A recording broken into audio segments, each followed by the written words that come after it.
고린도전서 13장 1절에서 3절의 말씀 우리 한번 다 같이 읽어보도록 하겠습니다. 시작.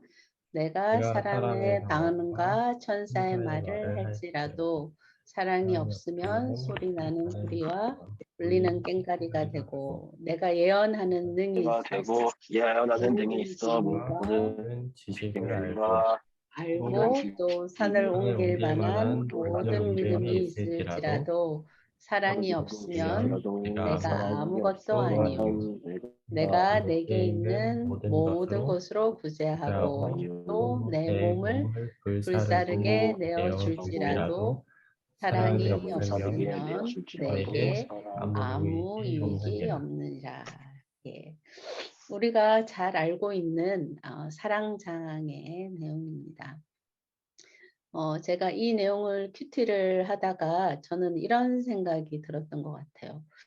보통 뭔가를 정의할 때는 무엇은 무엇이다 이렇게 정의를 하는데 고린도전서 13장에서 바울은 사랑에 대해서 설명할 때 사랑이 없으면으로 시작한다는 게 저한테 다가왔던 것 같습니다. 그리고 사랑이 없으면 무엇이 아니라고 굉장히 독특한 방식으로 설명을 하고 있다라는 생각이 들었습니다.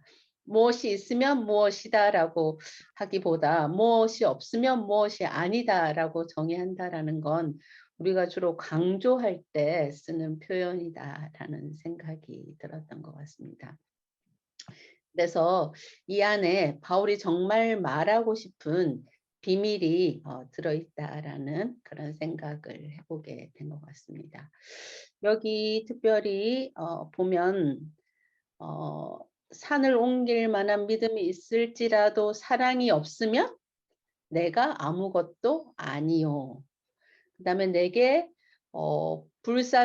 내 몸을 불사르게 내어줄지라도 사랑이 없으면 아무 유익이 없느니라 라고 이야기하는 걸 보면서 저는 이거를 바울이 발견한 사랑의 법칙이 바로 사랑의 곱하기 법칙이다 라고 생각을 해본 것 같습니다. 무엇에다가 그게 없으면 아무것도 아니다 하면 곱하기잖아요. 그렇죠? 그래서 곱하기는 앞에 아무리 큰 게 있어도 그게 없어버리면 바로 0이 되는 그런 법칙이죠. 그래서 바울은 사랑을 곱하기 법칙으로 설명하고 있다라고 생각을 했고 사랑이 우리 삶에서 없으면 안 되는 핵심이다라고 이야기하고 있다 생각을 해보게 되었습니다. 그렇다고 한다면 사랑이 정말 중요하다라고 이야기하고 있는데 그럼 바울의 이야기를 최근 심리학은 과학을 통해서 입증을 하고 있는 것 같습니다. 그래서 하버드 대학교의 성인 발달 연구라는 게 있는데요. 이제까지 행해진 연구 중에 가장 많은 사람들에게 회자되고 있는 연구 중에 하나가 바로 이 그랜트 연구입니다. 1938년에 시작한 연구고요. 75년 이상 지속된 연구 결과를 이제 발표한 내용이고 지금은 이 후손들을 또 지속적으로 연구를 하고 있습니다. 이 연구는 하버드 대학생들과 또 주변에 있는 젊은이들을 814명을 70여 년간 추적 조사하면서 무엇이 행복을 결정하는가라는 그 연구 주제를 가지고 연구를 하게 되었습니다. 그런데 이 연구가 굉장히 오래 지속되다 보니까 연구자들이 계속 이렇게 바뀌고 있어요. 근데 중간에 가장 오랫동안 연구를 맡았던 조지 베일런트 박사님은 사람의 삶에서 행복을 결정하는 그런 요소가 인간관계라고 이야기를 하고 있습니다. 특별히 47세까지 형성된 인간관계가 이후에 건강하고 행복한 삶의 지표가 된다라고 말씀을 하고 계세요. 여러분들은 아직 47세 안 되셨죠? 네, 그래서 47세까지 인간관계를 잘 가꾸는 것의 중요성을 오늘 또 새롭게 알게 되실 것 같습니다. 특별히 그 인간관계 중에서도 더 중요한 능력이 사랑을 받는 능력이다라고 말씀을 하셨어요. 저는 굉장히 동의하는 그런 내용인 것 같습니다. 어, 성경도 하나님은 사랑이시라라고 이야기하고 있잖아요. 저는 이런 심리학 연구 결과들을 접하면서 또 제가 실제로 가르치고 상담을 하면서 사랑받는 능력이 얼마나 중요한가 하는 것들을 생각을 해보게 되고, 그러면서 하나님이 자꾸 우리에게 하나님은 사랑이시라라고 이야기하셨던 그 이유를 더 깊게 또 깨닫게 된 것 같습니다. 성경을 한마디로 가장 짧은 단어로 줄이라고 한다면 아마 사랑이라고 우리는 줄일 수 있을 것 같아요. 그렇죠? 예. 왜 그러냐면 우리를 창조하신 하나님은 우리에게 뭐가 가장 필요한지 아시기 때문에 하나님을 그렇게 묘사하신 것 같아요. 그만큼 우리의 삶에 있어서 가장 중요한 능력은 사랑을 받고 또 그 사랑을 나누는 능력이라고 생각을 합니다. 여기 제가 한 사진을 올려놨는데 저는 제가 뭐 교수이기도 하지만 그전에 여러분 또래 청년들의 부모이기도 하고 또 목회자 사모이기도 하고 그러다 보니 제 삶이 굉장히 다양한 역할을 하기 때문에 굉장히 바쁜 것 같습니다. 그리고 요즘은 이제 아이들이 저녁에는 다 늦게 들어오니까 저희 식구가 그나마 다 같이 먹을 수 있는 식사는 아침 식사뿐이 없는 것 같아요. 그래서 제가 이제 가장 신경 쓰는 식사도 아침 식사인데 막 이렇게 아침에 뭐 교인들한테 큐티도 보내야 되고 또 저도 운동도 해야 되고 기억절도 써야 되고 막 이렇게 하다 보면 아침상도 차려야 되고 출근 준비도 해야 되고 하면 아침이 정말 바쁜 것 같아요. 그래서 어느 날 제가 이렇게 밥상을 다 차리고 밥을 먹으려고 밥솥을 딱 열었는데 거기 밥이 아니라 쌀이 있었던 적이 있었던 것 같아요. 너무 정신이 없어서 쌀을 앉혀 놓고 누르지를 않았던 거죠. 그래서 밥이 있어야 할 자리에 쌀이 오롯이 있는 그런 경험을 했던 적이 있습니다. 저는 그 쌀을 보면서 물론 '아 오늘 아침은 망했다.' 뭐 이런 생각도 들었지만 제 내담자들이 떠올랐던 것 같아요. 그리고 제가 만나는 학생들의 얼굴도 떠올랐습니다.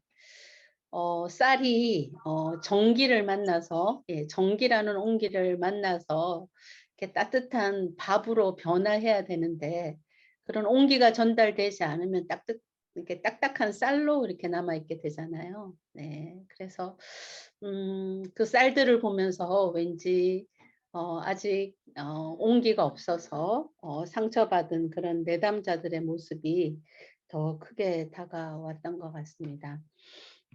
온기가 그만큼 중요한 것 같아요.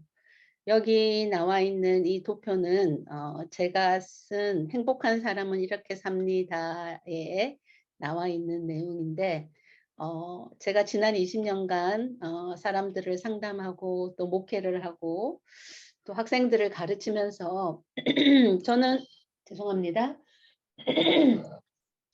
제가 주로 이렇게 마음이 아픈 사람들을 많이 만나다 보니까 오히려 제 관심은 어떻게 하면 한 사람이 건강해져 가는가에 되게 관심이 많은 것 같아요. 왜냐하면 상담을 하면 언제가 그만둬야 되는 시점인지를 제가 알아야 되는 거잖아요. 네.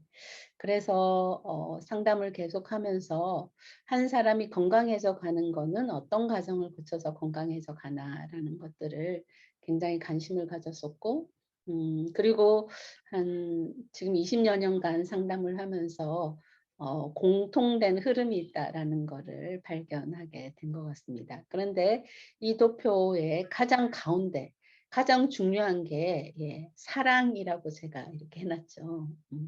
그리고 거기다가 제가 마음의 온기라고 이렇게 표현을 했습니다.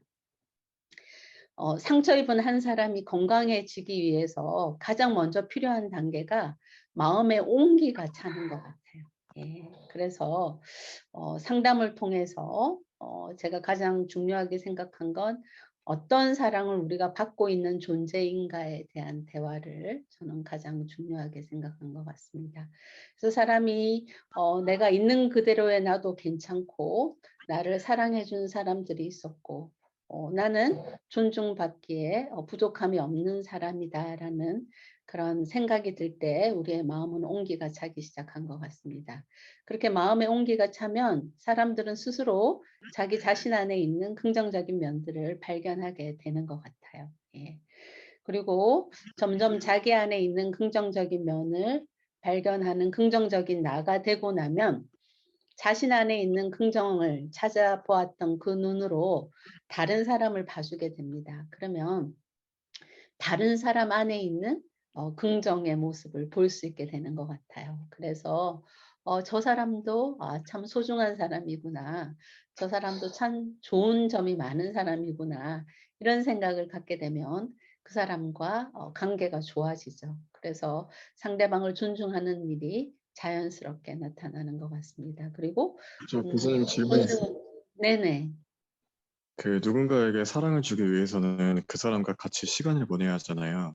네. 그 사람과 같이 시간을 보내고 어떤 음. 그 사람이 어떤 나랑 같이 하고 싶어 하는 어떤 경험들, 뭐 원하는 이런 그런 것들을 같이 뭐 하는 거를 하면서 저는 사랑을 준다고 생각을 하거든요.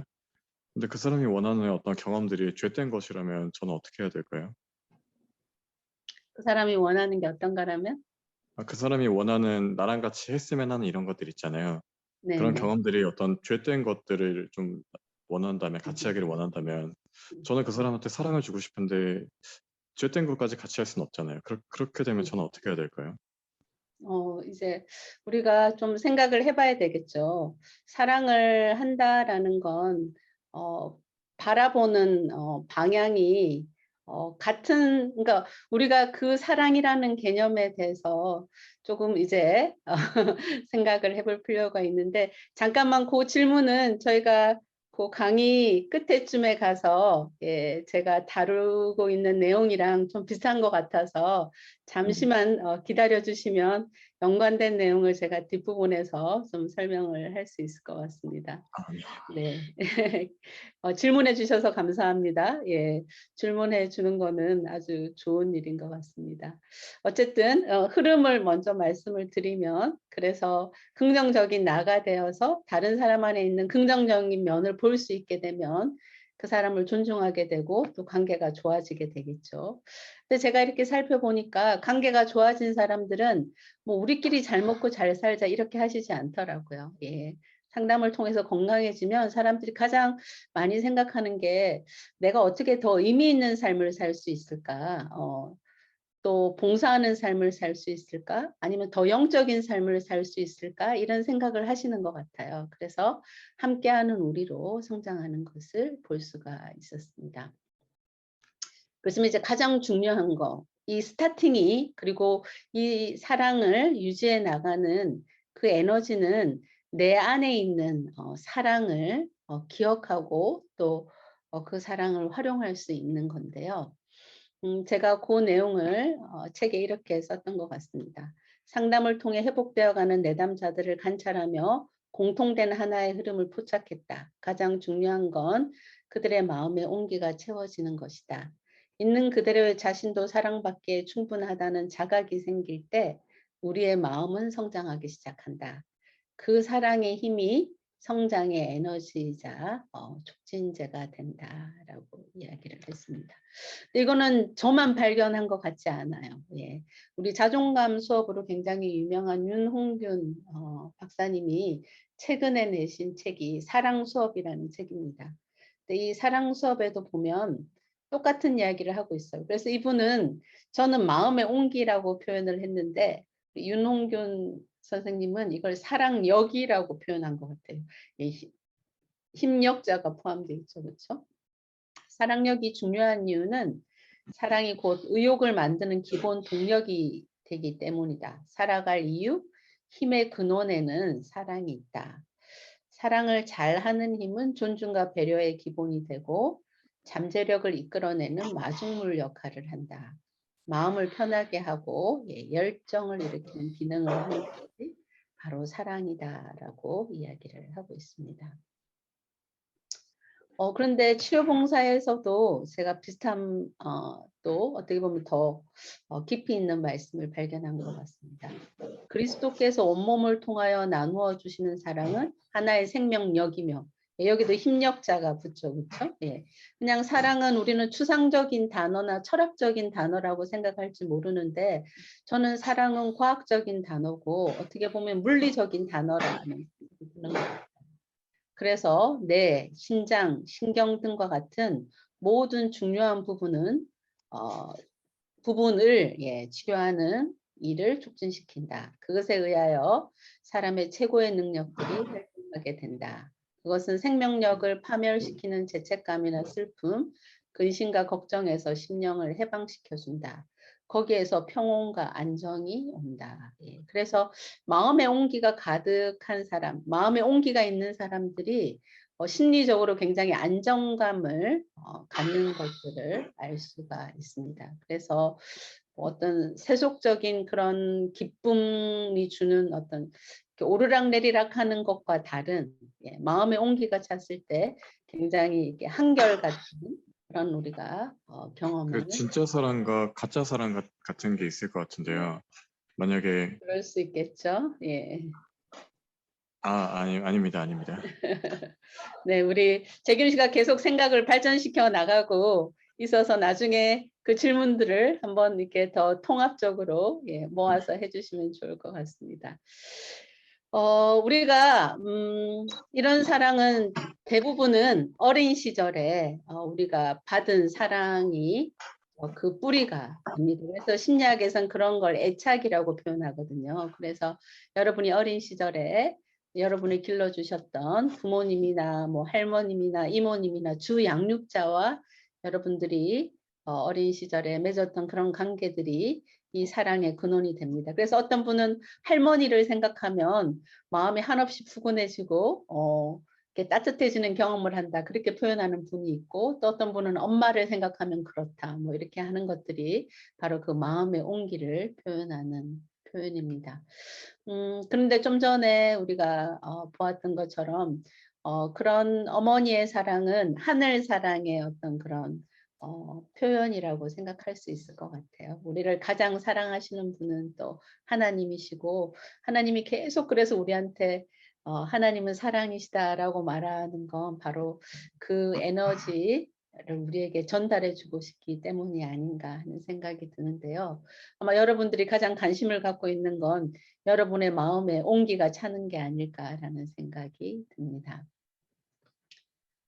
알렉산드르 푸시킨이라는 극작가가 모차르트와 살리에르라는 이런 작품을 썼습니다. 우리는 뭐 모차르트와 살리에르 하면 이렇게 천재 음악가와 또 음악가를 질투했던 그런 한 사람이라고 생각을 하는데, 사실 푸시킨은 이 작품에서 이 두 사람을 그런 관점에서 조명했다기보다는 사람의 유형이라는 관점에서 오히려 이야기를 하고 있는 것 같습니다. 그리고 삶을 살아가는 방식에 대해서 오히려 강조하길 원했던 것 같아요. 그래서 이 작품에서 그는 살리에리형 인간이라고 이야기를 했습니다. 그래서 살리에리형 인간은 엄격하고 지조 있는 삶을 살지만 늘 내면으로 타인을 심판하고 강박적으로 한 가지 일에 집착하며 스스로 우월하다고 착각하고 외면은 열정적인 듯하지만 그 마음은 공허와 혐오로 가득한 살리에리형 인간이 있다. 예. 그렇다고 한다면 모차르트형 인간은 어떤 류일까요? 모차르트형 인간은 명랑하고 유쾌하며 주위 사람들을 배려하고 말은 어눌해도 내면은 사랑으로 가득 찬 사람. 스스로를 증명해 보이기 위해서가 아니라 그저 즐거워서 일하며 사소한 일에서도 얼마든지 기쁨을 찾을 수 있는 모차르트형 인간이 있다. 두 사람의 그런 대한 설명을 들으면서 저는 '아 이 두 사람은 참 마음의 온도가 다를 것 같다.'라는 생각을 해 보게 되었습니다. 모차르트형 인간들은 오히려 마음의 온기가 좀 더 많은 사람이라고 한다면 제 입장에서는 살리에리형 인간은 마음의 온기가 조금 부족한 그런 유형이 아닌가라는 생각을 해 봤던 것 같아요. 제가 신문에서 세대별 마음의 온도라는 그런 글을 읽은 적이 있습니다. 우리가 잘 알고 있는 아웃도어 그 뇌파 아시죠? 거기서 음 1,000명을 대상으로 이 마음의 온도를 측정하는 일이 있었던 것 같아요. 그리고 그 결과를 이렇게 제시를 했습니다. 보니까 우리 대학생과 취업 준비생의 마음의 온도가 가장 낮은 것을 알 수가 있습니다. 평균 13.7도니까 영하 13.7도니까 우리나라 사람들은 마음의 온도가 굉장히 낮은 편인 것 같아요. 그리고 이제 여기 계신 분들은 글쎄 뭐 대학생이시거나 아마 20-30대 직장인까지 있으실 것 같은데 여러분의 마음의 온도는 얼마인지 궁금합니다. 마음의 온도가 이렇게 내려가 있다는 것이 우리에게 많은 점을 시사하고 있는 것 같습니다. 실제로 저는 이제 제가 대학에서 학생들을 만나고 이렇게 하다 보니까 마음의 온도가 낮은 사람들을 보게 되는 것 같습니다. 어떤 남학생이 저한테 찾아와서 한 이야기가 있는데요. 자기는 새로운 사람을 만나는 건 어렵지 않은데 가까운 사람들이랑 관계를 유지하는 게 너무 힘들고 스트레스를 많이 받는다. 그래서 이런 이야기를 나눈 적이 있어요. 어떻게 보면 조금 낯설게 느껴지실 것 같기도 합니다. 새로운 사람들을 잘 만나는 그런 능력이 있는데 왜 가까운 사람들이 힘들까? 이렇게 생각할 수도 있는데요. 이 친구 같은 경우는 제가 이야기를 쭉 듣다 보니까 자기 속마음을 나누는 거를 힘들어하고 있었던 것 같아요. 그러니까 낯선 사람들이랑은 깊이 있는 대화를 안 해도 되니까 오히려 낯선 사람을 만나는 건 어렵지 않은데 자기 자신의 모습을 있는 그대로 이렇게 나누고 그렇게 하면 친구들이 떠나갈 거라는 그런 무의식적인 두려움이 있었던 것 같아서 자기의 진짜 모습을 이야기하지 않으려고 하다 보니까 친구들이 자신의 이야기를 하지 않는 사람, 자기를 개방하지 않는 사람들과 친밀해지긴 쉽지 않죠. 예. 그러니까 자기는 그 친구들 사이에 끼고 싶은데 이제 그런 것들이 어려워지는 그런 이야기를 했던 학생이 있었습니다. 뭐 그 학생뿐만 아니라 가끔 그런 학생들을 만나는데 자기 자신의 있는 모습 그대로를 부족하고 또 자기는 뭔가 숨겨야 하는 그런 면이 있는 사람이라고 생각할 때 마음의 온도가 참 많이 내려간다라는 생각을 해본 것 같습니다. 자신의 모습을 노출하면 좀 위험을 겪게 된다고 생각하게 되는 걸까요? 그런 경험인 것 같아요. 그래서 있는 그대로의 자신의 생각을 노출하는 것들을 힘들어하면 하기 때문에 가까운 사람들이 부담이 됐던 것 같아요. 그러면서 제가 생각해 본 '그럼 마음의 적정 온도는 얼마쯤 될까?' 이런 생각을 했었는데 그런 시가 있었던 것 같아요. 우리 정여민이라는 초등학생이 썼던 시여서 몇 년 전에 굉장히 회자되고 인터넷에도 많이 이렇게 알려졌던 시가 "마음의 온도는 몇 도일까요?"라는 그런 시였던 것 같습니다. 그 산속에서 하는 얘기 맞죠? 그쵸. 예. 정여민 군.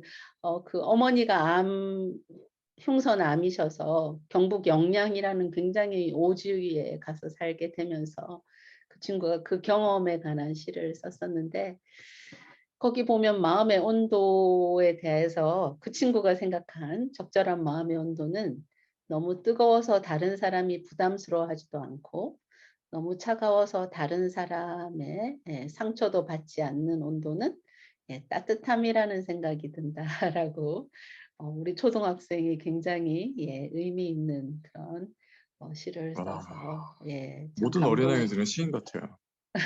네. 그래서 저는 저도 동의했던 것 같아요. 이 따뜻함이라는 말이 저한테도 굉장히 강하게 다가왔습니다. 우리말 중에 이 따뜻함을 표현하는 단어는 온정이라는 단어가 있죠. 그래서 제가 온정에 대해서 이렇게 사전에서 찾아봤더니 몇 가지 그런 뜻이 있었습니다. 온정은 땅속에서 따뜻한 물이 솟아나는 우물을 온정이라고 하고요. 그다음에 우리가 대표적으로 알고 있는 온정은 따뜻한 사랑이나 뭐 인정, 또 깊은 마음, 그런 게 온정이죠. 그다음에 또 온정의 다른 뜻은 겨울에는 따뜻하게, 여름에는 서늘하게 한다는 뜻으로 부모를 잘 섬겨서 효도함에 이르는 의미가 또 온정이라는 의미도 있고요. 그다음에 사리에 맞는 결정을 하는 것도 온정이라고 한다고 하고, 제주도에서는 안정의 방언이 온정이라고 그렇게 이야기한다고 첫 합니다. 번째 의미는 거의 온천수 같은 거 아닐까요? 뭐 그런 비슷한 거겠죠. 그래서 제가 이걸 읽고 제 책에서는 저는 온정을 이렇게 한 번 더 생각을 해봤던 것 같습니다. 내 마음속에 따뜻하고 깊은 샘 같은 마음, 적절할 때 적절하게 상대를 섬기는 마음, 타인을 깊게 배려함으로써 사리에 맞는 온전한 결정을 내릴 수 있는 마음. 무엇보다 안정적이어서 요동치지 않고 한결같은 마음이 적정한 마음의 온도임을 잘 알려주고 있다라고 제가 표현을 해본 것 같아요. 우리의 마음의 온도를 생각해 보는 것입니다. 이렇게 우리의 마음의 온도를 알아봐주는 그런 성경 구절이 떠올랐습니다. 마태복음 11장 28절과 29절에 있는 말씀이신데요. 수고하고 무거운 짐진 자들아 다 내게로 오라. 내가 너희를 쉬게 하리라. 나는 마음이 온유하고 겸손하니. 예. 하나님이 예, 마음이 따뜻한 분이시라는 걸 알 수 있는 표현이 여기 들어 있습니다. 나는 마음이 온유하고 겸손하니. 예. 온유는 마음이 따뜻하고 부드럽다는 뜻이죠. 예. 그래서 우리가 수고하고 무거운 짐진 자들의 마음은 어떻게 보면 마음의 온도가 참 낮을 것 같은데 하나님이 우리를 초청하시면서 내 마음의 온기를 나눠주겠다라고 말씀하시는 것 같아서 이 말씀이 참 많이 다가왔던 것 같습니다. 그리고 이 성경 말씀을 통해서 마음의 따뜻함을 선물하는 방법에 대해서 생각을 해봤던 것 같아요. 어, 수고하고 무거운 짐진 자들아라고 하는 그 말 속에 우리의 그 마음을 읽어주는 공감이 들어있는 거죠. 그렇죠? 예. 그래서 공감은 다른 곳으로 향하는 모든 창들을 닫고 누군가가 온전히 나에게 집중하여서 마치 내 신발을 신고 내 입장이 된 듯 내 이야기를 경청해주면 춥고 어두웠던 내 마음에 따뜻한 빛이 비치는 경험을 하게 된다. 예. 금방 읽었던 우리 마태복음의 말씀에서 수고하고 무거운 짐진 자들이라고 우리의 마음을 읽어주시는 하나님의 공감을 예, 생각을 해보게 될 것 같아요. 예, 괜찮아요?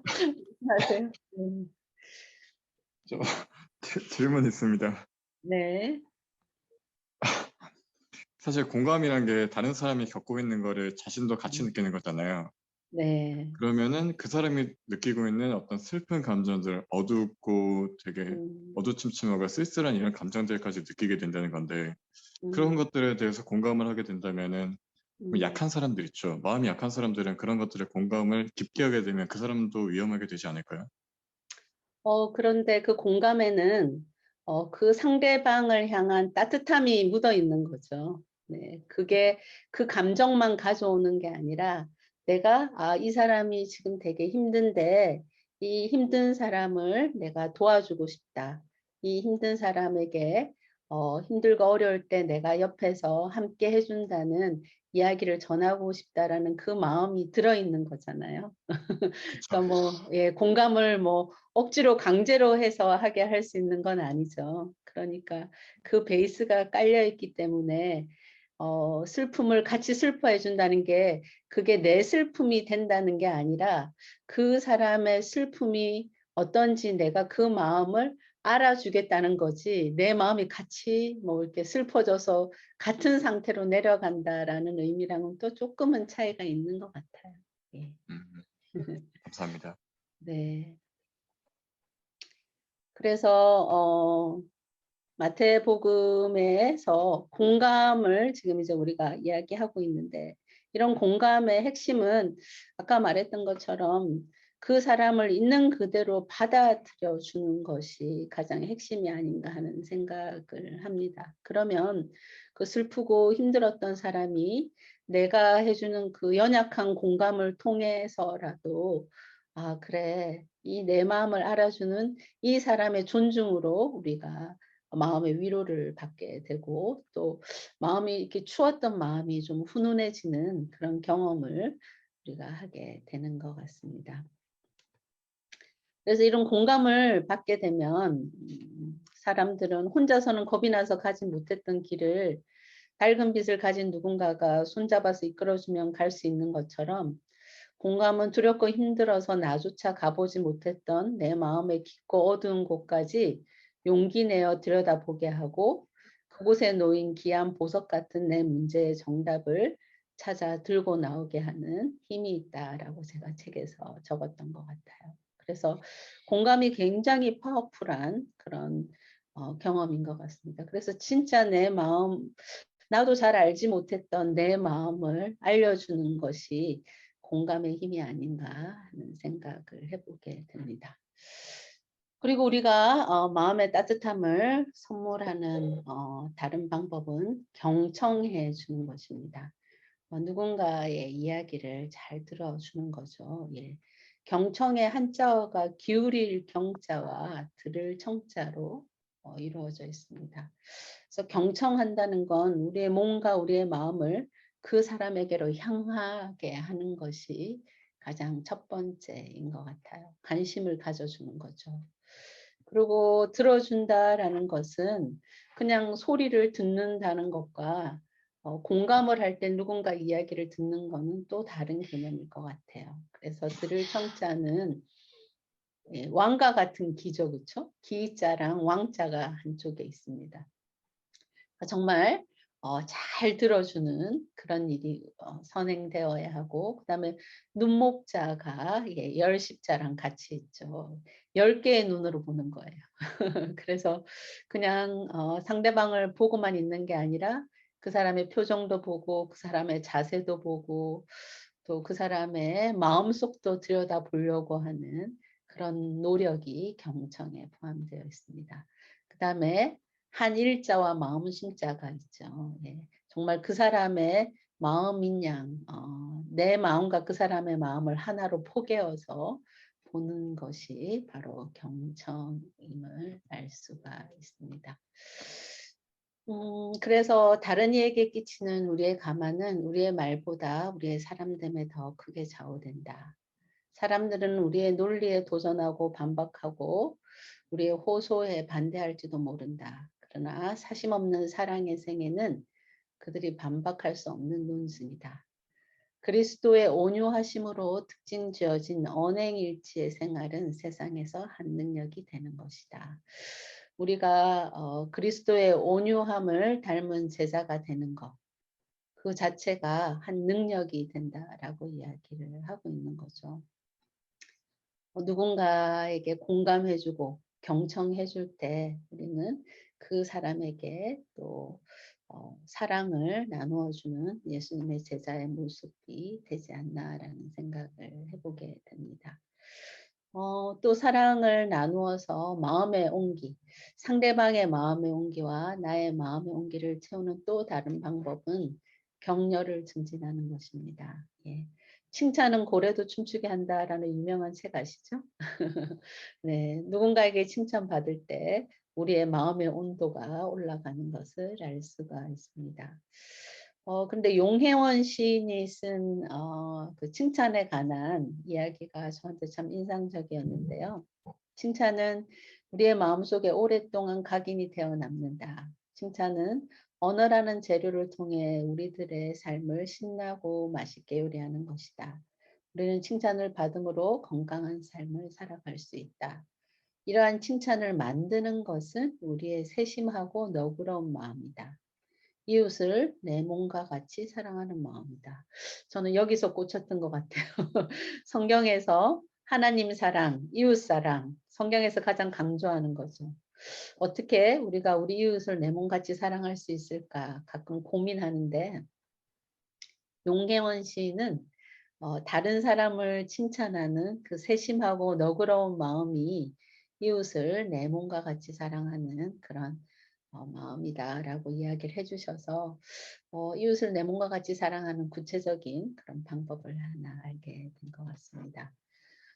칭찬을 받으면 우리 모두는 행복해지는데 뭐 이런 다양한 그런 칭찬의 효능이 있습니다.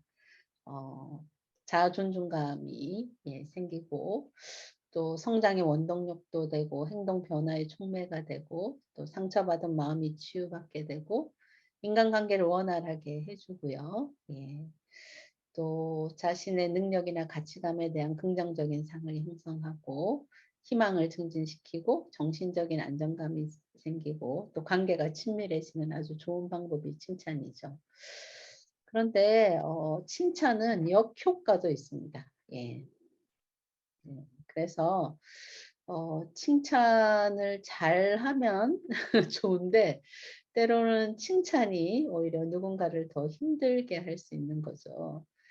여기 밑에 유치원의 야채 주스 마시기 실험이 칭찬의 역효과에 관한 그런 실험인데 여러분 아마 유튜브에 찾아보시면 칭찬의 역효과하고 야채 주스 치시면 이 동영상이 나올 건데 어떤 한 그룹은 그냥 선생님이 야채 주스 먹는 시간이야 주스 마시자 이렇게 하면서 동일한 기간 동안 그냥 아이들과 계속 주스를 마시고 한 그룹은 주스를 잘 마시면 선생님이 이렇게 스티커를 이렇게 준다고 이렇게 해요.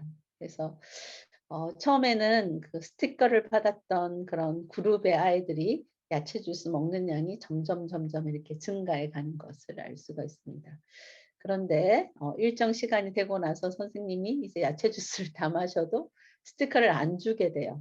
예, 그랬더니 아이들의 그 주스 먹는 양이 이렇게 확 떨어지게 되죠. 그런데 그냥 야채 주스 마시는 시간이니까 마시자라고 했던 애들은 천천히 늘기는 했지만 그 양이 이게 떨어지지는 않았는데 칭찬 때문에 갑자기 먹었던 아이들은 칭찬이 없어졌을 때 오히려 그 야채 주스의 양이 굉장히 급격하게 감소한 것을 알 수가 있습니다. 그래서 칭찬은 잘하는 게 되게 중요한데 우리가 그런 것들에 대한 것들을 좀 생각해 볼 수 있는 것 같아요. 그래서 칭찬이 내는 역효과는 과시하고 싶은 마음을 심어주고 잘할 때만 좋은 사람으로 받아들여진다는 오해를 갖게 하고요. 실패가 나쁜 거라는 착각을 하게 하고 어려워지면 실패에 대한 두려움 때문에 그냥 중단해 버리게 되고 칭찬에 매여서 적절하지 못한 행동으로 칭찬받으려고 하기도 하고 그리고 자기 마음의 주인이 되기보다 타인에게 좀 의존하게 되는 거죠. 그래서 우리가 마음의 따뜻함을 나누는 방법 중에 하나는 칭찬보다 격려인 것 같아요. 칭찬과 격려는 비슷하지만 또 살짝 다른 그런 개념입니다. 칭찬은 결과 중심이지만 격려는 결과보다는 과정이나 노력이나 변화에 초점을 두기 때문에 훨씬 더 안정적입니다. 격려는 칭찬의 강점은 살리고 역효과를 예방할 수 있는 좋은 방법이에요. 격려는 용기를 부여해주고 상대방이 기분 좋을 때는 더 강한 의욕을 심어주고 침울할 때는 다시 시도할 수 있는 에너지를 갖게 합니다. 격려는 하는 이가 받는 이를 신뢰하고 있음을 보여주고 존중하고 믿고 있다는 것을 행동으로 표현하는 것을 말합니다. 격려는 실수와 결점이 있더라도 있는 그들의 모습으로도 충분하다는 것을 알려주는 소중한 행동이 격려입니다. 여러분 그 제네럴 일렉트릭스 아시죠? 거기에 잭 웰치라는 최고 경영자가 있었는데 이분은 어렸을 때 말을 더듬었대요. 그래가지고 친구들이 뭐 말더듬이, 병신 뭐 이렇게 굉장히 안 좋은 단어로 이 친구를 놀렸습니다. 그래서 엄마에게 달려와서 막 울면서 하소연을 한 거죠. 근데 그때 어머니가 뭐라고 아니야 너는 괜찮아 뭐 다른 그 아이들이 나쁜 아이야 이렇게 말하지 않고 어머니가 이렇게 말했대요. 얘야 너는 다른 애들보다 생각의 속도가 훨씬 빨라서 미처 내 입이 따라오지 못할 뿐이란다. 너는 생각의 속도가 빨라서 앞으로 위대한 인물이 될 거야 라고 대답해 주었다고 해요. 그래서 그때부터 잭 웰치가 열등감에서 벗어나서 오히려 자신감을 가지게 되었다고 합니다. 우리 예수님도 격려의 대가이신 것 같아요. 가난한 과부가 모든 사람보다 많이 넣었다. 뭐 이스라엘 중 아무에게서도 이만한 믿음을 만나보지 못했다. 내 믿음이 크다 이렇게 격려해 준 것을 알 수가 있죠. 사람은 칭찬으로 단련한다.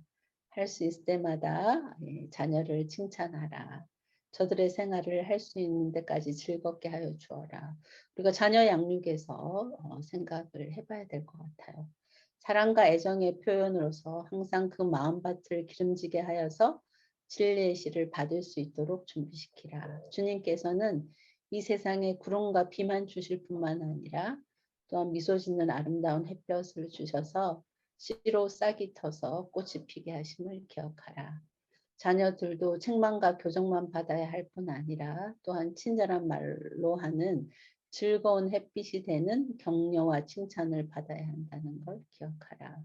우리가 나중에 여러분들이 부모가 되시면 기억하시고 뭐 꼭 부모가 아니더라도 우리 주변 사람들을 격려해 주는 일을 우리가 한다면 우리의 인간관계는 훨씬 더 좋아질 거라고 생각을 합니다. 저도 지금 저희 아이가 대학교 3학년이고 군대 갔다 와서 저희 딸은 고등학교 1학년인데요. 제가 저희 아들한테 늘 부르는 별명을 럭키보이라는 별명이랑 그다음에 점점 더 나아지는 아들이라는 별명이 있습니다. 뭐 저희 아이가 늘 잘하지는 않지만 좀 이렇게 처음에 배울 때는 좀 속도가 느린 편인데 그래도 점점 더 나아지는 아들이 되고 있는 것 같아요. 저의 바람이 또 저희 아들에게 불렸던 그런 애칭이 실제로 실현되는 것 같습니다. 남편한테도 제가 핸드폰에 그냥 저희 남편 이름을 저장해 놨더니 저희 남편이 너무 충격을 받아서 뭐로 좀 바꾸라고 해서 제가 남편의 별명을 뭘로 할까 하다가 하나님이 보내준 천사라고 이렇게 제가 붙여 넣었던 것 같아요. 그리고 저희 아들이랑 딸한테 제가 이렇게 주제가를 하나씩 불러줬는데 밑에 있는 건 제가 저희 딸에게 불러주는 주제가입니다. 요즘도 가끔 배 아프다 뭐 그러면 어릴 때 자장가로 썼던 이 노래를 제가 활용하기도 하는 것 같습니다. 근데 이 격려는 내리사랑인 것 같아요. 세상은 감사의 마음을 원하고 칭찬에 목말라 있다. 그러나 누군가가 먼저 자기 동료를 칭찬한다면 공을 굴리기 시작하는 것과 같을 것이다. 라는 말이 모든 것을 변화시키는 격려라는 책에서 제가 읽으면서 굉장히 공감했던 말인 것 같습니다. 그리고 제가 최근에 이제 경험했던 건데 저희 남편이 제가 부모님이랑 이렇게 통화하는 걸 들으면서 한 가지 특징을 발견했다고 말해줬어요. 제가 주로 저희 친정 아버지랑도 통화를 많이 하고 주로 친정 아버지랑은 정보를 교류하는 내용을 이야기한다고 하면 저희 어머니는 전화를 잘 하지 않지만 가끔 저한테 전화하실 일이 있을 때는 격려할 일이 있을 때 전화를 하시고 또 저희 어머니가 저희를 격려하는 방법이 저희 남편에게 굉장히 인상적이었나 보더라고요. 그래서 돌아보니까 저희 친정어머니는 별로 잔소리를 하시는 분이 아니셨던 것 같아요. 오히려 뭔가 잘못할 때는 지켜봐 주시고 뭔가 잘할 때 늘 너는 이렇게 할 수 있는 사람이다라고 이렇게 인정을 해주셨던 것 같습니다.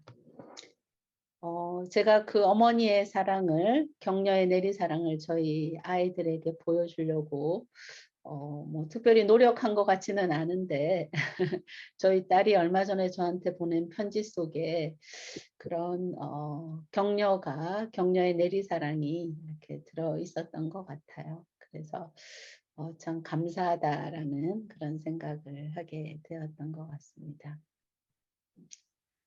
히브리서 10장 24절 25절에 서로 돌아보아 사랑과 선행을 격려하며 모이기를 패하는 어떤 사람들의 습관과 같이 하지 말고 오직 권하여 그날이 가까움을 볼수록 더욱 그리하자. 우리가 해야 될 일이 있다면 서로를 돌아보고 또 뭐 잘못했다, 너는 이게 문제다, 이런 주제로 대화를 많이 하기보단 너가 얼마나 소중한 사람인지, 있는 그대로의 너도 얼마나 좋은 사람인지, 그리고 너가 이런 말과 이런 행동을 해줬을 때 그게 나에게 얼마나 힘이 되었는지, 이런 대화를 많이 나누는 것이 필요할 것 같습니다. 요한복음에 하나님께서 우리에게 주신 새로운 계명이죠, 그렇죠? 내가 너희를 사랑한 것 같이 너희도 서로 사랑하라라는 말씀을 우리가 기억할 필요가 있는 것 같습니다. 제가 그 성경을 읽고 아침마다 큐티를 쓰는데 고린도전서 13장을 읽고 저희 아이들에게 보냈던 그 영성 편지를 좀 여러분들과 나누고 싶습니다. 사랑하는 아들 딸아, 아는 것 같으면서도 잘 알지 못하고 잡힐 듯 잡히지 않는 한 단어가 있다. 사랑이다. 성경은 하나님 사랑과 사람 사랑으로 이루어져 있기에 사랑은 성경을 간통하는 한 단어이다. 그래서 정말 잘 알고 싶은 단어인데 잘 모르는 것 같다. 그런 점에서 사랑의 진정한 의미를 전달하기 위한 바울의 특이한 화법이 인상적이었다. 사랑이 있으면 사랑은 이다가 아니라 사랑이 없으면으로 시작해서 사랑은 무엇이 아니다로 자신이 알고 있는 사랑을 정의해 나간다. 그리고 보통 개념의 정의는 두세 줄의 설명으로 이루어진 것에 비해 고린도전서 13장의 사랑은 성경 한 장을 다 할애하고도 모자란 느낌이 든다. 작년에도 이 장을 묵상하며 우리에게 미처 다 말하지 못하는 비밀을 설명하듯 풀어가는 바울의 설교 강의 시리즈를 듣고 싶다고 적었다. 하지만 오늘 사랑을 묘사한 바울의 표현들을 다시 자세히 읽으며 문득 새로운 깨달음을 얻었다. 제가 어떤 깨달음을 얻었을까요? 제가 깨달은 건 사랑을 주신 분, 즉 그가 경험한 예수 그리스도에 대한 묘사임을 깨달았다. 사랑은 개념이 아니라 존재를 묘사한 단어였던 것 같다.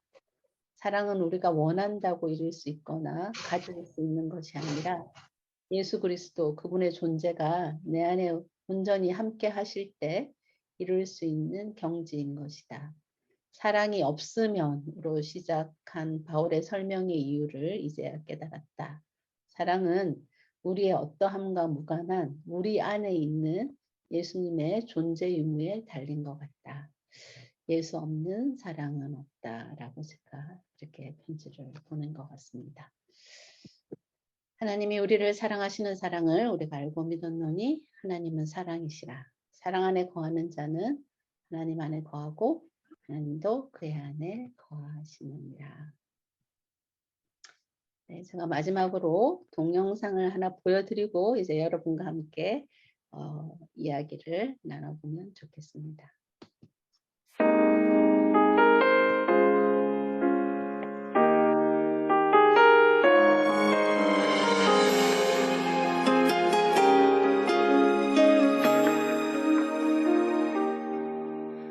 천 번을 불러봐도 내 눈에 눈물이 멈추지 않는 것은 십자가의 그 사랑, 나를 살리려 지신 그 십자가, 모든 물과 피 나의 더러운 죄 씻으셨네.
십자가의 그 사랑 나를 살리려 지신 그 십자가 모든 물과 피 나의 더러운 죄 씻으셨네.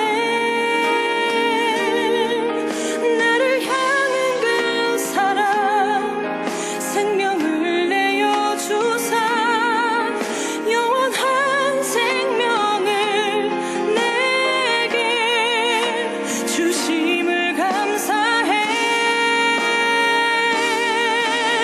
천번을 불러도 내 눈에는 눈물이 멈추지 않는 것은 십자가의 그 사랑 나를 살리려 하늘 보좌 버리신 나를 사랑하신 분 그분이 예수요. 천번을 불러도 내 눈에는 눈물이 멈추지 않는 것은 십자가의 그 사랑 나를 살리려 하늘 보좌 버리신 나를 사랑하신 분 그분이 예수요. 나를 사랑하신 분 그분이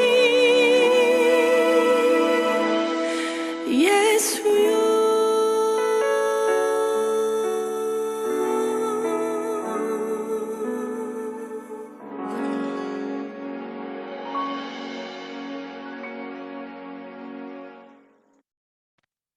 네, 제가 준비한 강연은 여기까지고요. 이제는 여러분과 질의응답을 하면 될 것 같습니다. 저 질문 있습니다. 네, 네. 그 칭찬에 대해서 말씀을 해주셨는데 사실 상담을 하다 보면 내담자들이 이 내담자들도 자신의 잘못된 행동에 대해서도 자신의 잘못된 행동이나 잘못된 믿음에 대해서도 칭찬을 받기를 원한단 말이에요.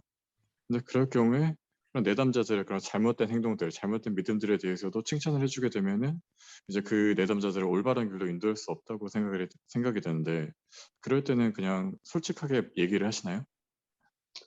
뭐 일단은 그 이야기를 먼저 정리를 아까 말했듯이 이렇게 단계별로 저희가 공감해 가는 거잖아요. 네네. 그래서 그 마음에 대해서 저희가 공감해주고 또 그거에 대해서 제 판단을 이렇게 전달하지는 않죠. 그래서 그거에 대해서 그렇게 생각을 하고 있는 그런 자신의 모습을 돌아볼 수 있도록 반영해 주는 역할을 하는 거죠. 자신의 모습을 거울처럼 볼 수 있게 해준다는 그렇죠. 말씀이실까요? 그렇죠. 네. 어, 상담은 뭐 판단해 주거나 조언하는 게 상담은 아니니까요. 그다음에 아까 우리 고재균 학생이 학생 네. 제가 자꾸 학생이라고 하는 죄송합니다. 우리 청년이 아까 질문했던 거 네. 상대방이 나는 그 사람을 사랑하는데 그 사람이 나쁜 걸 하자고 하면 어떻게 해야 하나 그 이야기 하셨잖아요. 네, 좀 더 정확히 말하면은 그런 네. 어떤 경험들 있죠. 같이 함께하는 경험들. 나와 이런 함께하는 경험들 했으면 좋겠는데 제 판단에는 그 함께하는 경험이 어떤 죄된 행동이라는 거죠. 죄된 행동을 같이 함께하자고 했을 때 내가 같이 해주지 않으면 이 사람은 나를 사랑하지 않나? 왜 나랑 같이 안 해주지? 이럴 때요. 음. 네, 근데 저는 개인적으로 사랑은 같이 하는 거잖아요. 상호작용이죠. 네. 한쪽에다가 무조건 맞추는 거를 우리가 사랑이라고 할 수 있을까? 그럴 때는 나는 이렇게 생각하고 너는 이렇게 생각하는데 그럼 우리는 어떻게 해야 될까? 나에 대한 존중도 함께 고려가 될 때 그 사랑이 더 진정한 사랑이 아닐까 하는 생각을 해보는 것 같습니다. 너는 상관없어. 무조건 나한테 맞춰야 돼. 그러면 그 사랑이 건강한 사랑일까? 한번 생각을 해보는 것 같아요. 성숙하지 못한 이런 사랑일 수 있다는 거죠. 우리가 사랑한다고 한다면 한쪽에만 맞추는 사랑은 오래 가기에는 쉽지 않은 사랑이지 않을까요? 사랑이 서로 주고받고 또 함께 갈 수 있고 또 어떤 면에서는 한 방향을 바라봐야지 더 길게 갈 수 있는 사랑이 되지 않을까 하는 생각이 드는 것 같습니다. 네. 저 이어서 계속 질문을 해도 괜찮을까요? 네네. 이제 칭찬에 대해서 또 질문이 있는데요. 음, 이제 우리가 그냥 상대방에 대해서 아무 말이나 한다고 그 사람이 이 사람이 나를 칭찬했어 이렇게 받아들이진 않거든요. 예를 그렇죠. 들어서 본인이 스스로가 스스로를 못생겼다고 생각하는데 너 참 예뻐, 너 참 잘생겼어 이렇게 말해도 이 사람이 나를 칭찬한다고 생각을 하지 않을 거예요. 맞아요. 그렇죠. 네. 결국 칭찬이라는 거는 그 사람 스스로가 인정하는 내용에 대해서 얘기를 했을 때 칭찬이 되는 걸까요? 음, 그 사람의 그 마음을 알아주는 그래서 공감이 먼저인 것 같아요.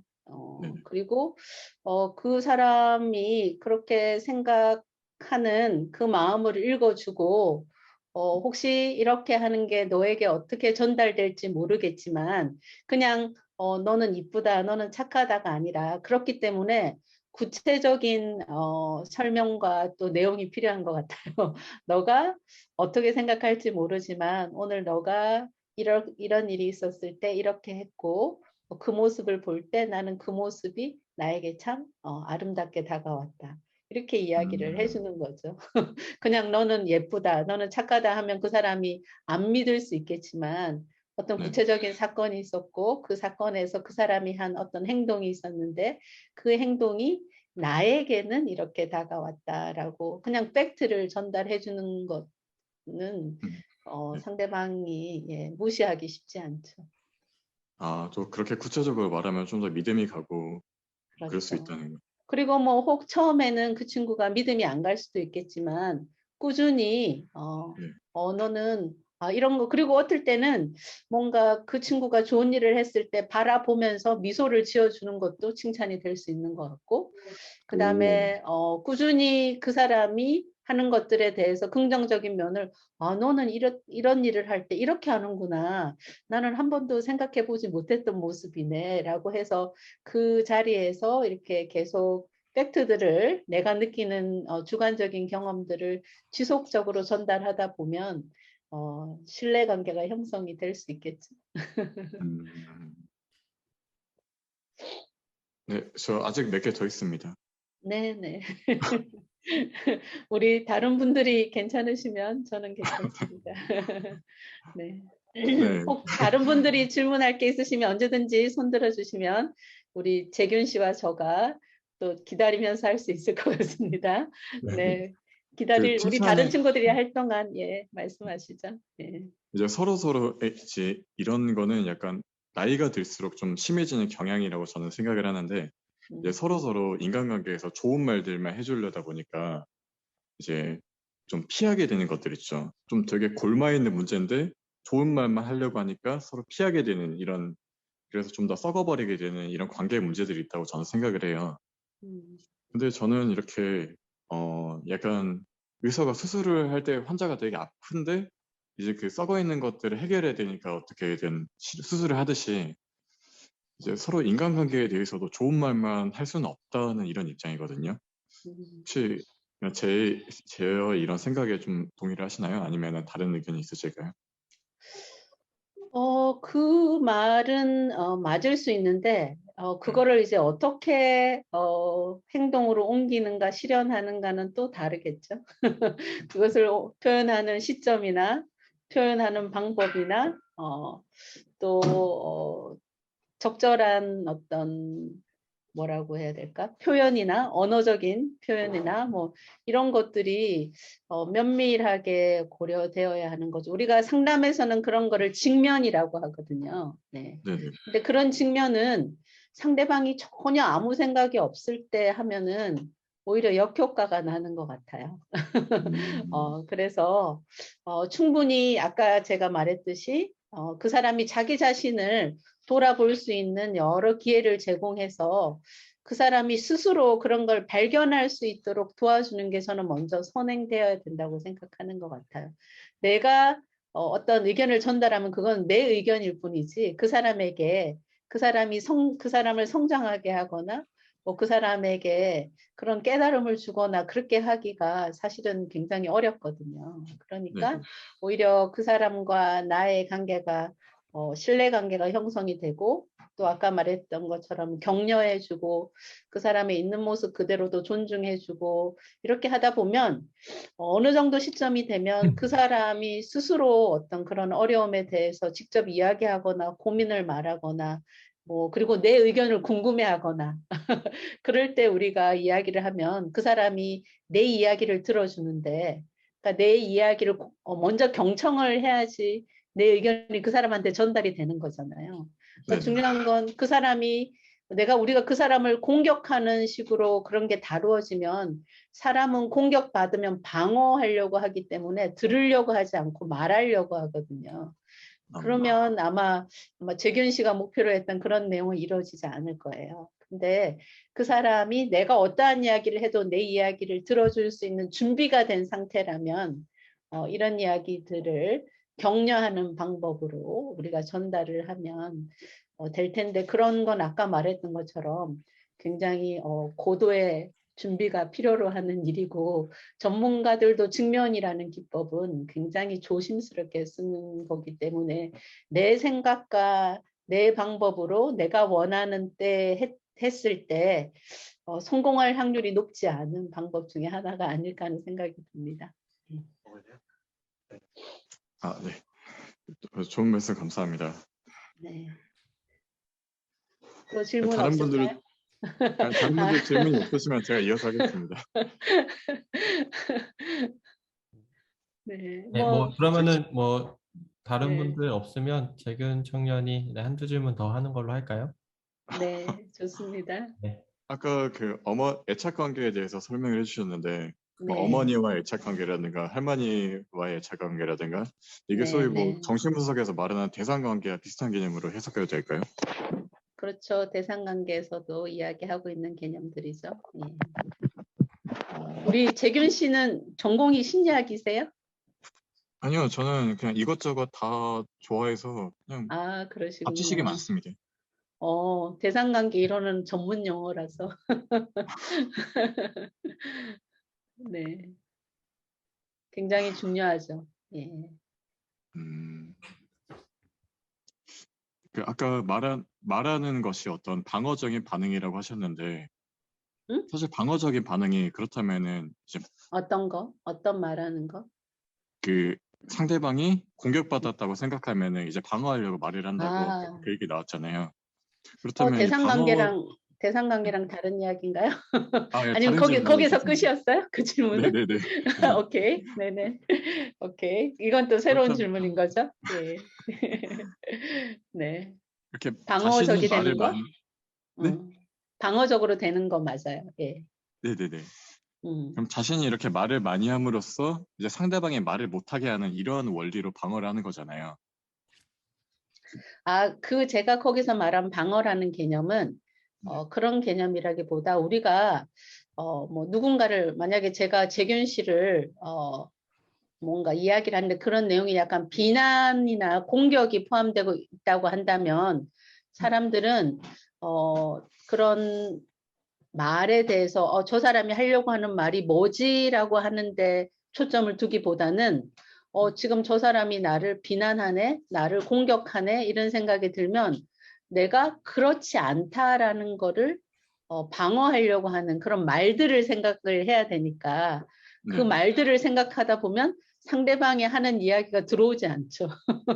머릿속에 어떤 방어의 머릿속에 말들을 자기가 자기 생각을 막 돌리고 있기 때문에 지금 상대방이 하는 말을 끝까지 잘 들어야 되는데 이게 경청이 안 되는 거죠. 나는 그렇지 않은데? 라는 생각이 드는 순간 사람들은 내가 그렇지 않다라는 걸 저 사람에게 어떻게 설득시키지? 이런 생각이 머릿속에서 돌아가면서 상대방이 하는 이야기를 못 듣게 되는 거죠.